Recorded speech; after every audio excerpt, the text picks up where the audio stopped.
உங்கள் கண்ணோட இன்னர் சைடில் சின்ன சின்னதாக எல்லோயிஷ் டாட்ஸ் இருக்கிறத நோட் பண்ணியிருக்கீங்களா? இந்த கண்டிஷன் பேர் என்னன்னா xanthelasma. It is a cutaneous marker of increased cholesterol levels. இதை எப்படி ட்ரீட் பண்ணலாம் அப்படிங்கிறத இந்த வீடியோவில் பார்க்கலாம். This is doctor Dharshini, your dermatologist. xanthelasma இருக்கிறவங்க கண்டிப்பாக பண்ண வேண்டிய ஒரு பிளட் டெஸ்ட் என்னன்னா ஃபாஸ்டிங் லிபிட் ப்ரொஃபைல். உங்கள் பிளட்டில் கொலஸ்ட்ரால் லெவல்ஸ் அதிகமாக இருந்துச்சுன்னா அது உங்கள் பிளட் வெசல்ஸ்லேருந்து லீக் ஆகி ஸ்கின்ல இந்த மாதிரி எல்லோயிஷ் டாட்ஸாக டெபாசிட் ஆகும். ஸோ இது மாதிரி நிறையா வராமல் இருக்கிறதுக்கு நீங்கள் உங்கள் பிளட் கொலஸ்ட்ரால் லெவல்ஸை கண்ட்ரோல் பண்ணணும். ஆனால் இது உங்களுக்கு காஸ்மெட்டிக்கலாக கன்சர்னிங்காக இருந்துச்சுன்னா உங்கள் டெர்மட்டாலஜிஸ்ட்டை கன்சல்ட் பண்ணி லேசர், ரேடியோ ஃப்ரீக்வன்சி எக்ஸ்ட்ரக்ஷன் மூலிமா இதை ரிமூவ் பண்ணிக்கலாம். அண்ட் இது திரும்ப வராமல் இருக்க உங்கள் லைஃப் ஸ்டைல் சேஞ்சஸ் ரொம்ப ரொம்ப முக்கியம்.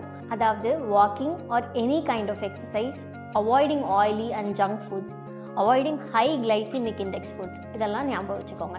Follow for more such videos.